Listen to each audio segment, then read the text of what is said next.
Hello વિદ્યાર્થી મિત્રો, ધોરણ 10 વિષય સામાજિક વિજ્ઞાન પાઠ 18 તો ભાવ વધારો અને ગ્રાહક જાગૃતિ. કાલે આપણે રાજકોષીય નીતિ આપણે જોઈ. હવે આપણે 3.3 મૂડીરોકાણ પર અંકુશ. તો બિનજરૂરી અને મોજ શોખની વસ્તુઓ પાછળ મૂડીરોકાણ ઘટે તે માટે લાયસન્સ કે પરવાના પદ્ધતિ અમલમાં મૂકે છે. તો મૂડીરોકાણ પર અંકુશ કેવી રીતે જોઈએ?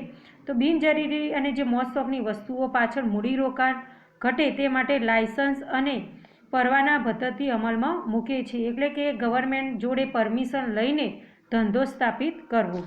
ઉત્પાદકીય સ્વરૂપમાં કૃષિ ઉત્પાદક અને ઔદ્યોગિક ઉત્પાદનો વધે એવા મૂડીરોકાણને ઉત્તેજન આપે છે. સટ્ટાલક્ષી મૂડીરોકાણ ઘટે, આવશ્યક વસ્તુઓનું ઉત્પાદન વધે, ઉત્પાદન શક્તિ વધે એવા પ્રોત્સાહન પગલાં લેવા જોઈએ. વ્યાજના દર વધારીને બચત વૃત્તિને ઉત્તેજન કરી. હવે વ્યાજના દર વધે તો હંમેશા લોકો કે બેંકોમાં વ્યાજના દર વધ્યા છે તો પોતાની થોડી આવકમાંથી તે બચત કરશે ને બચત બેંકમાં જોવા મળશે અને સીધું જ રોકાણ સરકારને હસ્તક જાય છે. એટલે સરકાર પાસે પૈસાનો વધારો થાય છે. એટલે મૂડી સર્જન વધે તેવા પ્રયત્નો કરવા જોઈએ. તો ભાવ નિયમન અને માપબંધી. જાહેર વિતરણ પ્રણાલી દ્વારા ભાવ વધારાને અંકુશમાં રાખવાની વ્યૂહરચનાઓ એક પગલું તે જાહેર વિતરણ પ્રણાલી છે, PDS, જે ભારતમાં 1977થી અમલમાં આવી હતી.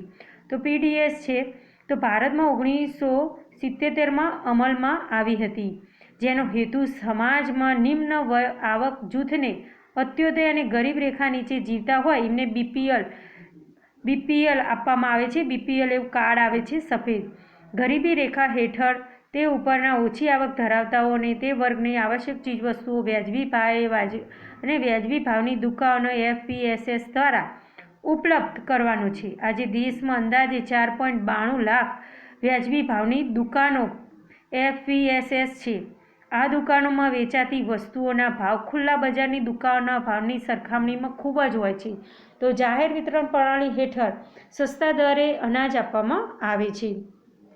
આ વાસ્તવિક ભાવ અને વ્યાજબી ભાવની દુકાનો વસ્તુના ભાવમાં તફાવત જોવા મળે છે. બાર દુકાન જોડે આપણે વસ્તુ ખરીદવા જઈએ, ઘઉં, ચોખા એ વગેરે વસ્તુઓ, તો અને વ્યાજબી ભાવની દુકાનો વચ્ચે ભાવમાં ખૂબ જ અંતર જોવા મળે છે. તો આ રકમની સબસિડી. હવે વાસ્તવિક ભાવ અને વ્યાજબી ભાવની દુકાનો વસ્તુના ભાવમાં તફાવત ચૂકવે છે. આ રકમની સબસિડી કહેવામાં આવે છે. કૃત્રિમ અછત, સંગ્રહખોરી, કાળા બજારો મારફતે તેના ભાવ વધારાની પરિસ્થિતિમાં ગરીબ રેખા નીચે જીવતા જીવન સ્તરને ટકાવી રાખવામાં જાહેર વિતરણ પ્રણાલી PDS આશીર્વાદરૂપ બની છે. ભાવ વૃદ્ધિને અંકુશમાં રાખે છે. તો જે સટ્ટાખોરીઓ છે ભાવ વધારે નહીં અને સંગ્રહ કરે નહીં તે માટે આવી જાહેર વિતરણ પ્રણાલી હેઠળ જાહેર વિતરણ પ્રણાલી શરૂ કરવામાં આવી છે, જેવી નિમ્ન વર્ગના જે લોકો છે વસ્તુ સારી રીતે અને સરળતાથી ખરીદી શકે.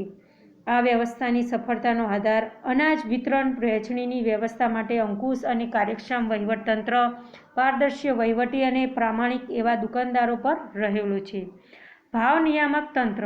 તો સંગ્રહખોરી, સટ્ટાખોરીને ડામવા, આવશ્યક ચીજવસ્તુઓના ભાવને વ્યાજબી સ્તર પર ટકાવી રાખવા માટે તથા તે સહેલાઈથી બજારમાંથી મળી રહે તે માટે સરકારે આવશ્યક વસ્તુના ભાવ નિર્ધારણનું કાર્ય કરે છે.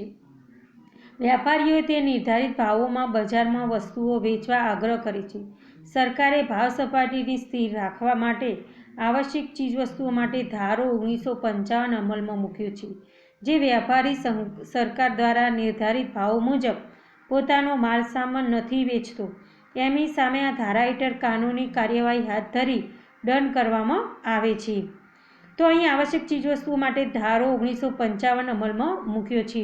તો આપણે આગળ જોયું તે 1977માં તો આ ધારો જે છે ભાવ નિયમન માપબંધી હેઠળ જાહેર વિતરણ PDS જે ભારતમાં 1977માં શરૂ કરવામાં આવી હતી.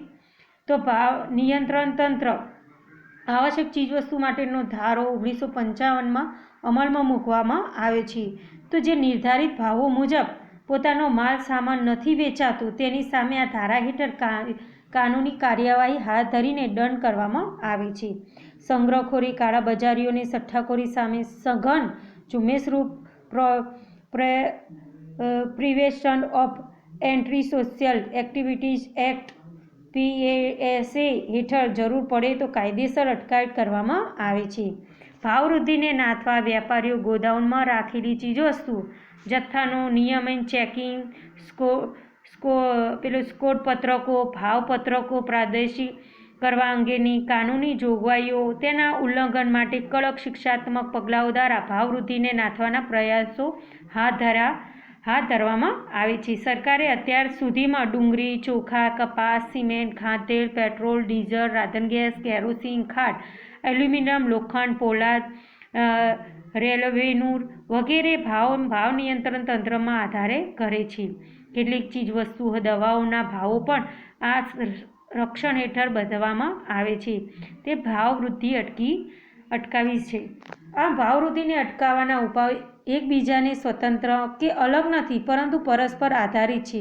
જેથી છૂટા છવાયેલા એકલ-દોકલ પગલાં ભરવાને બદલે સર્વગ્રાહી પગલાં ભરીશું તો ધાર્યા પરિણામો જરૂર લાવી શકાશે.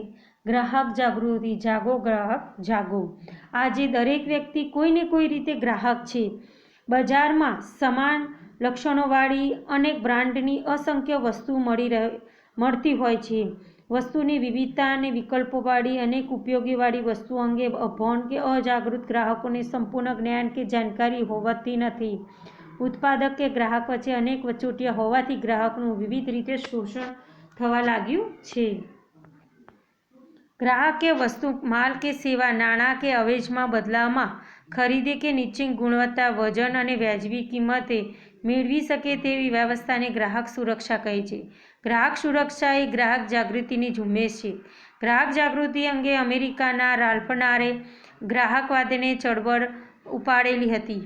તો અહીંયા ગ્રાહક જે વસ્તુ, માલ, સેવા નાણાં કે અવેજના બદલામાં ખરીદે તે નિશ્ચિત ગુણવત્તા અને વજન અને વાજબી કિંમતે મળી રહે તેવી વ્યવસ્થાને ગ્રાહક સુરક્ષા કહેવાય છે. તો વિદ્યાર્થી મિત્રો, ગ્રાહક સુરક્ષાની વ્યાખ્યા એ ખાસ ધ્યાન રાખજો. ગ્રાહક સુરક્ષા એ ગ્રાહક જાગૃતિની ઝુંબેશ છે. ગ્રાહક જાગૃતિ અંગે અમેરિકાના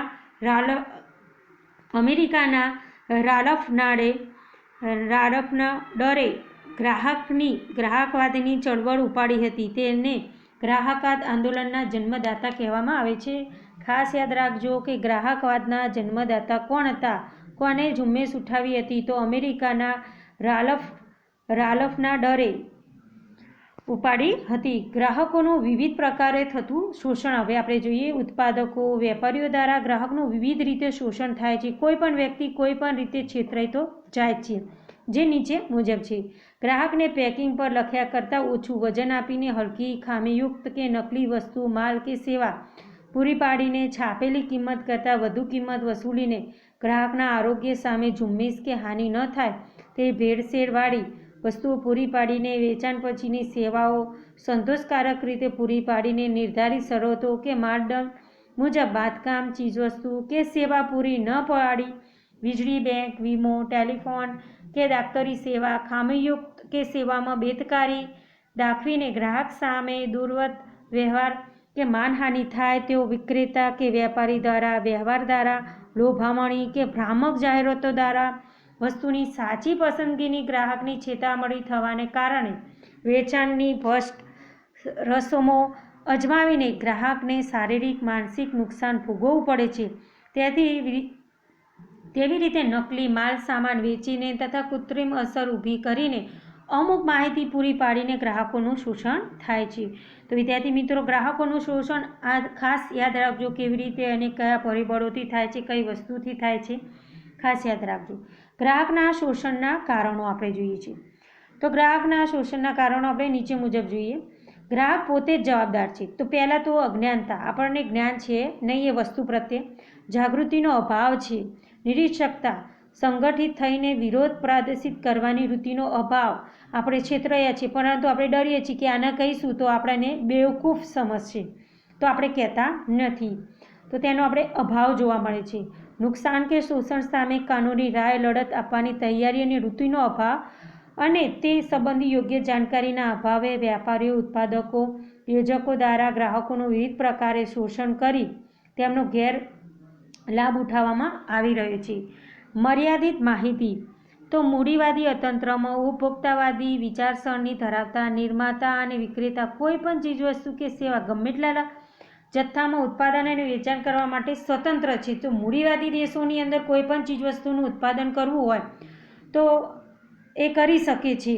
એમાં સ્વતંત્રતા આપવામાં આવી છે. તેના ઉત્પાદન માપદંડો, ભાવ, ગુણવત્તા નિયમો અંગે કોઈ ખાસ નિયમો હોતા નથી.